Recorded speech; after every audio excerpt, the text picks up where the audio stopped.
How's it going, everybody? Brule Gaven here. My power's maximum. Alright, I'm fighting this same dude again. I'm fighting him again.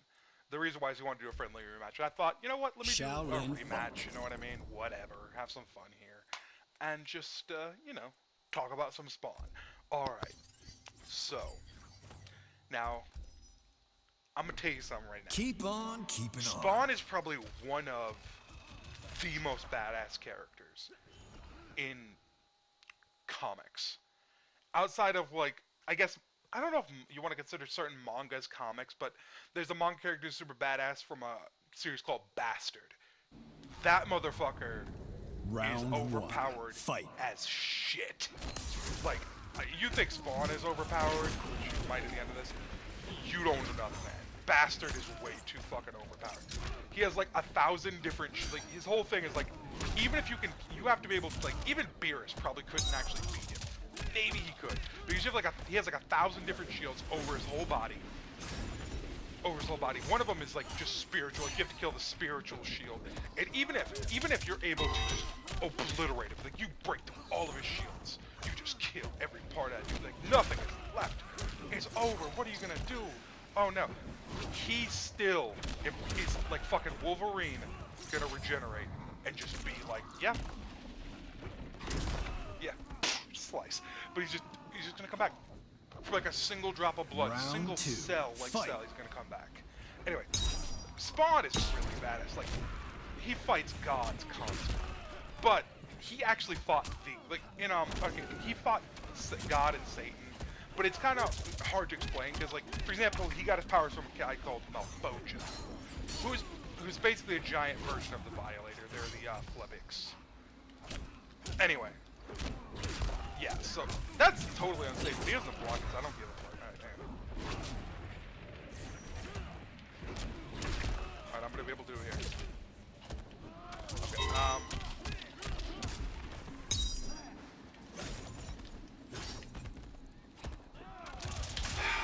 see, I lost because I could have beat him, but I want to do the Lao legend grows.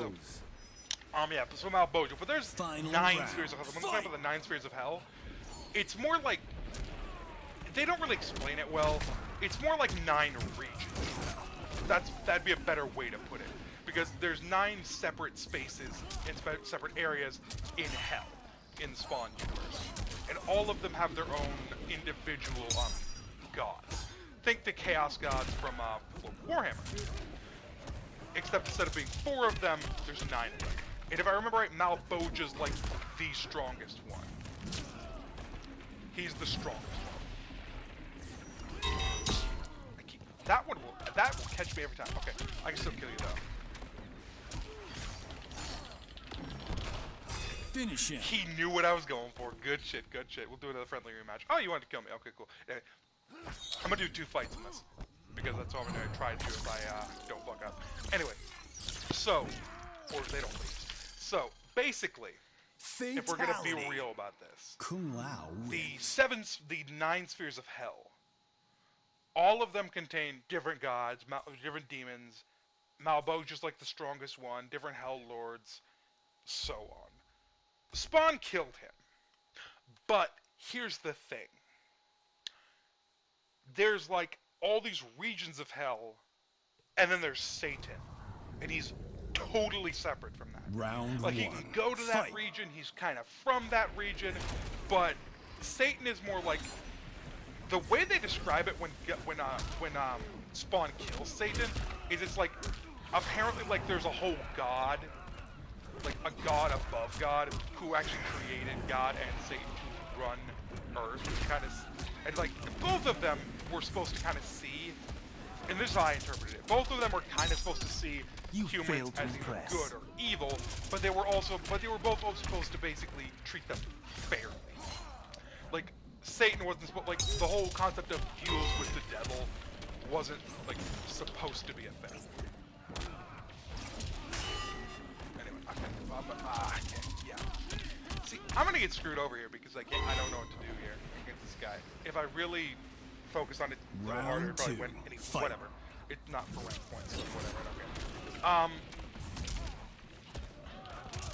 Oh wait, he doesn't block the shit I do. I know what I'm gonna do. I know how I'm gonna do. That's how we're gonna hurt him.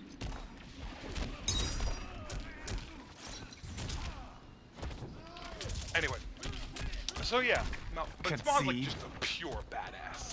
He is unbelievably powerful. Like you know, there's characters who are like in fiction.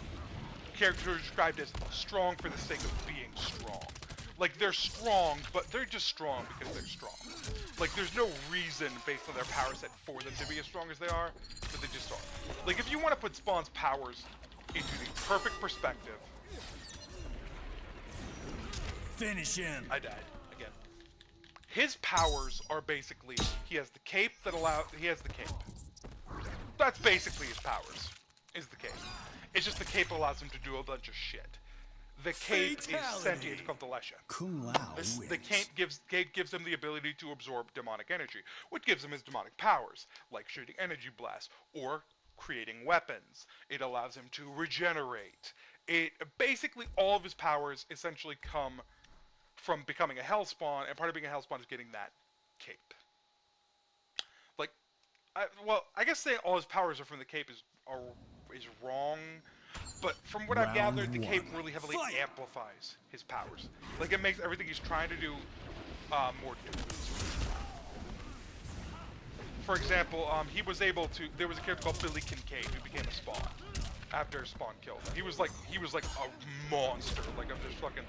He was a pedophile who like just like beyond. I'm a evil. natural. Not like I like to kill. I like to do terrible things to kids. It was more like I like to do terrible things to kids, and then he would like torture them to death. And it's just awful.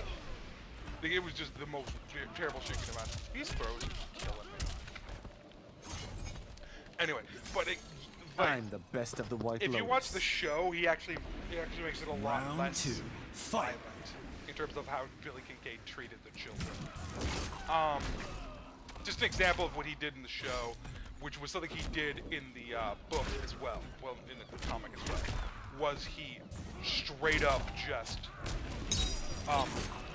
he took a pair of pliers and just slow ripped a child's finger off. Like, not like cut it off, not like pull off a nail, like pincer down on the fucking finger and just slowly tear it off. No cuts, no nothing, just through sheer physical strength, because he's a fucking 8-year-old and he's like a 500-pound evil piece of shit. Anyway, yeah, so that's what that was one of, as unfortunate as to say, that was one of the more tame things that he did. It's weird to say that was tame, but Spawn is just a hyper-violent comic, and it's amazing. If you want a comic that like fits into the whole like manga situation, and what I mean by that is you want something where it fits into like, you know, kind of meant for teens or adults, go with Spawn. Because it's all about hyper-violence, sex, nudity, just, but it also has a lot of different situations like where it deals with like depression and suicide and fucking military and like the horrors of war and all this kind of shit. It's got so many different situations. And I love how the way they treat Spawn is as a human. They treat him as a person. And I don't mean like, and I'm gonna end this here and gonna go do something else, but they treat him as a person. Like, he fucks up and he makes mistakes. For example, he goes into heaven and he has to fight one of the archangels, and his daughter keeps telling him, you have to give up. You have to give up to win. And he's like, I can't give up. You'll die. And then he finally just says, okay, I trust you. And he gives up and he lets him kill him, only to find out that was the test. For Spawn to get all the powers of God to take on Satan, he had to let one of God's warriors kill him, in quotation marks, and in doing that, transfer their powers to him. Anyway, peace out, y'all.